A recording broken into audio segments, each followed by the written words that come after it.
पावसाळ्याच्या भाज्यांचे अनेक व्हिडिओ मी तुमच्याबरोबर शेअर करते आणि मागच्या व्हिडिओमध्ये आपण छोटी जी रोपं तयार झालेली ती ट्रान्सफर केलेली. नमस्कार, मी स्वप्नाली प्रधान. स्वागत आहे तुमचं माझ्या टेरेस गार्डन मध्ये आणि माझ्या चॅनल टेरेस टू टेबल मराठीमध्ये. तर आता आपली ही जी मॉन्सून गार्डनिंगची सिरीज चालू आहे त्याच्यामध्ये आपण भरपूर भाज्या लावणार आहोत. तर त्याच्यामध्ये मी तुम्हाला एक अपडेट देते क्विक, की भाज्या म्हणजे ज्या आपण लावलेल्या त्या कशा आहेत, किती आल्या, त्यानंतर मी अजून काय केलंय. तर हे मी तुम्हाला एक क्विक अपडेट देणार आहे. आणि तसंच जी आपण रोपं लावलेली छोटी छोटी ते आता किती झालेली आहेत ते पण मी तुम्हाला दाखवते. तर आता ही ग्रो बॅग बघा, ह्याच्यामध्ये मी गिलकी लावलेली आहेत जी अजून आलीच नाहीयेत. मला ऍक्च्युली गिलक्याची रोपं हवी होती पण ती नाही मिळाली, तर मी ह्याच्यामध्ये बिया लावलेल्या आहेत पण त्या अजून आलेल्या नाहीयेत.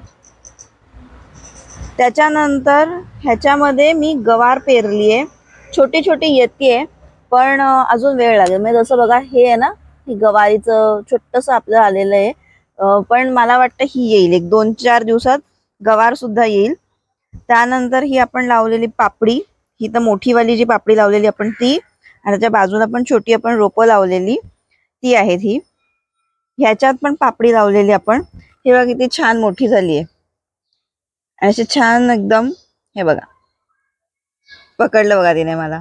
आता आपल्याला हिला असंच उभं करायचं इकडे काठी लावून. आणि त्याच्या बाजूला हे बघा, हे तुम्हाला दिसतंय, हे इकडे एक आहे, इकडे एक आहे, ही मी शिराळी लावली. तर काही मला ह्याच्यावर कमेंट आला की ह्या ज्या पावसाळी भाज्या आहेत त्या ग्रो बॅग मध्ये आपण डायरेक्ट लावू शकतो. मग मी त्यांना वेगळं लावून का ट्रान्सफर केलं, तर मी तुम्हाला पुढे व्हिडिओमध्ये सांगेन की मी असं का केलं. तोपर्यंत आपण पहिले बाकीची झाडं बघून घेऊया. ही बघा, आमच्याकडे मिरचीची 2 रोपं आणलीत बाबांनी. तर आता हे लावायचं काम आहे. पण कधीही आपण नर्सरीतनं कुठलंही रोप आणलं ना की त्याला असंच ठेवून द्यायचं आपल्या घरी निदान 4 ते 8 दिवस, म्हणजे ते थोडंसं आपल्या घरी अकस्टम होतं, त्याला आपल्या घराची सवय लागते आणि मग त्याला ट्रान्सफर करायचं, नाहीतर त्याला त्रास होऊ शकतो. रोपं जी आपण थोडी तयार केली ह्याच्यामध्ये हे बघा, हे दुधीचं रोप आहे, म्हणजे आता छोटे छोटे झालेले बघा. ही आपण आज ट्रान्सफर करूयात. त्यानंतर ही आहे काकडी, बघा छान झालीत की नाही रोपं एकदम.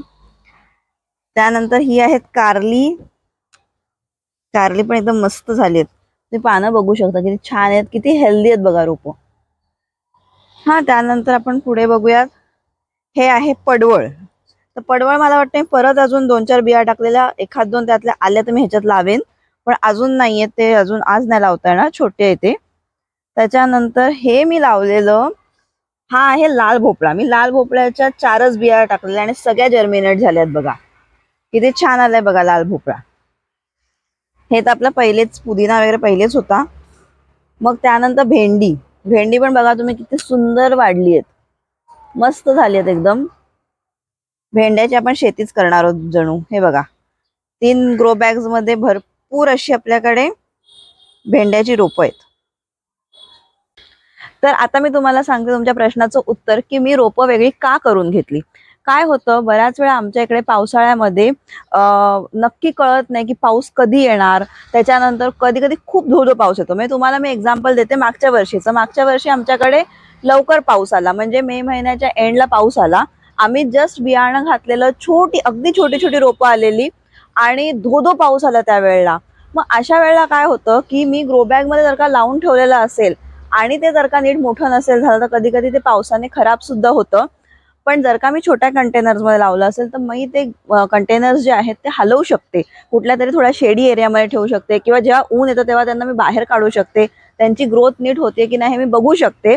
आणि त्याच्यासाठी मी असं करते की त्यांना पहिले छोट्या कंटेनरमध्ये लावून घेते. पण तुम्ही पावसाचे वेल किंवा भेंडी हे डायरेक्ट बियाणं लावून सुद्धा लावू शकता.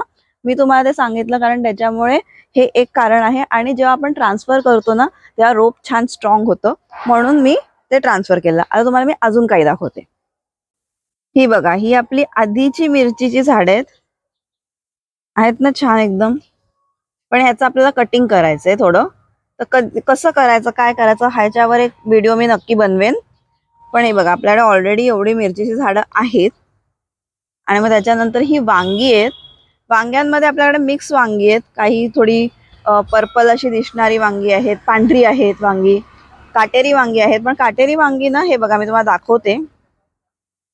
हे बघा, ही आमची काटेरी वांगी जी आहेत ना ती जुनी झालेली आहे, आता 2 वर्ष जुनी आहेत ही काटेरी वांगी.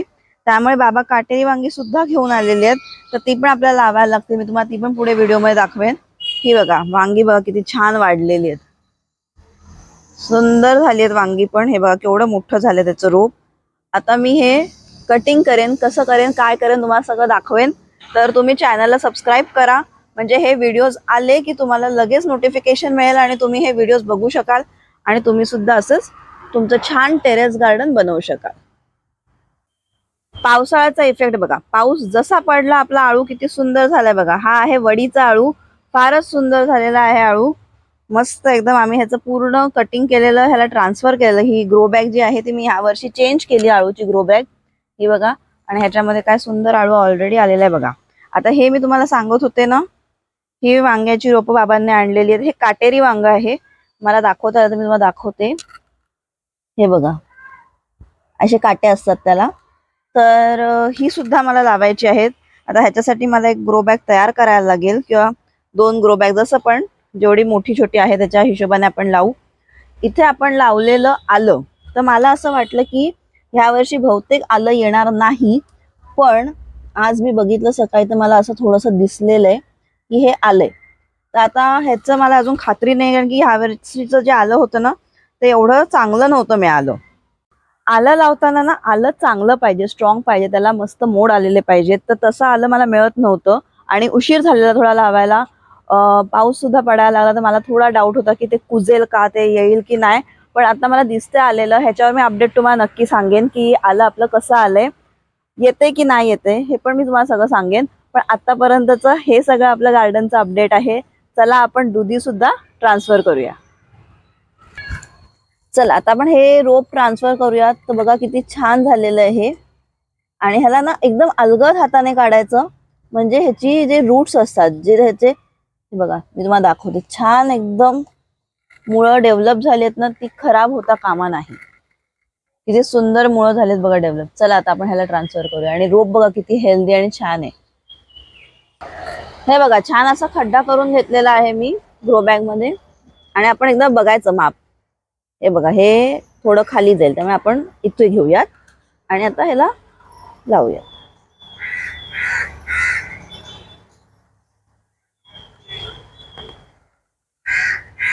आता बघा किती छान आपण हे रोप लावलेलं आहे, किती सोपं होतं लावायला आणि किती मस्त लागलंय बघा.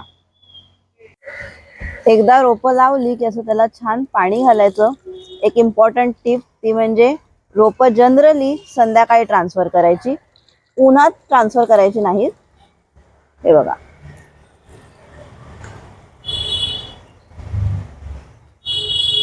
ह्या काठ्यात माझ्याकडे, ही जी काठी आहे ती आमच्याकडे मोठी झाडं आहेत ना, जी झाडं कापतात त्याच्या फांद्या निघतात, त्या सगळ्या आम्ही अशा जमा करून ठेवतो, म्हणजे हे आपल्याला लावायला होतात.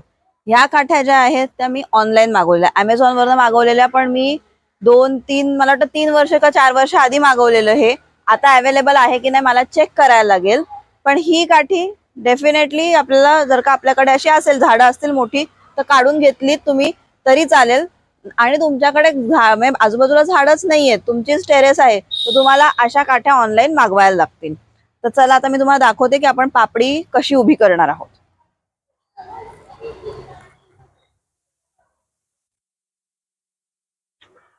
हे बघा आता हा वेल आहे, हा छान मोठा झालाय ना.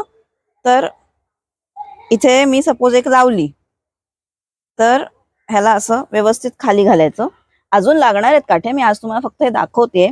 बाजूला मी ह्या साईडला घातली नाही, कारण की मी तुम्हाला दाखवलं ना दुसरी मी त्याच्यामध्ये शिराळी सुद्धा घातली आहेत. आता त्याची रोपं होतील, ते एकदा व्यवस्थित कळलं कुठे काय आहे की आपण नंतर त्याला बाजूने काठ्या लावू. आणि हे बघा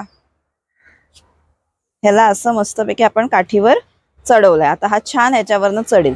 मग पुढे ह्याला मी कसा बांधणार आहे हे पण मी तुम्हाला दाखवेल.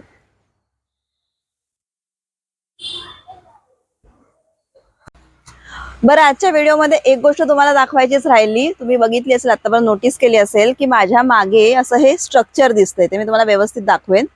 आमच्याकडे मागे खूप अशोकाची झाडं आहेत, ती पण तुम्हाला दिसत असतील. ही बघा ही अशोकाची झाडं आहेत. तर ह्या झाडांना मध्ये मध्ये कापायला लागतं, ट्रिम करायला लागतं, ती खूप वाढतात. ते जेव्हा कापली जातात ना, त्याच्या ज्या काठ्या असतात त्या सगळ्या काठ्या आम्ही काढून ठेवतो. त्या काठ्यांचं आमचं हे स्ट्रक्चर बनवलंय. म्हणजे आता ह्याला आम्ही काही असं वेगळं खूप म्हणजे स्टीलचे रॉड्स किंवा आपले लोखंडी काय वापरून वगैरे असं काहीच केलेलं नाहीये. झाडांच्या ज्या काठ्या असतात त्याचं स्ट्रक्चर आहे. मी तुम्हाला व्यवस्थित व्हिडिओत दाखवते. हे बघा, हे असं आमच्याकडे जे रेलिंग आहे ना गच्चीचं, त्या रेलिंगला ह्या काठ्या बांधलेल्या आहेत आणि त्याचं असं हे स्ट्रक्चर तयार केलेलं आहे. हे बघा असं. आणि मग वरती त्याला ह्या अशा दोऱ्या बांधलेल्या आहेत. ह्या दोऱ्यांवर आपले सगळे वेल चढणार आहेत. ह्या दोऱ्या दिसतात ना तुम्हाला, ह्याच्यावर आपले वेल चढणार आहेत. जे आपण कपडे वाळत घालायला दोरी वापरतो ना, ती दोरी वापरली आहे. त्यामुळे ती छान मजबूत पण आहे. आणि हे बघा, हे असं स्ट्रक्चर बनवलंय. आपला हा जो तोंडल्याचा वेल आहे तो ऑलरेडी त्याच्यावर चढलेला आहे. आणि हे बघा, असं आम्ही पूर्ण गच्चीभर केलेलं आहे. सगळीकडे जिकडे जिकडे वेल चढवायचे तिकडे स्ट्रक्चर. हे बघा, असं इकडे पण हे बांधलेलं आहे, दोरीने बांधलेले. आता ह्याच्या पुढे छोट्या छोट्या दोऱ्या काय बांधायच्या, कशा बांधायच्या त्या मी तुम्हाला दाखवेन पुढच्या व्हिडिओमध्ये, जेव्हा आपले वेल मोठे होतील तेव्हा.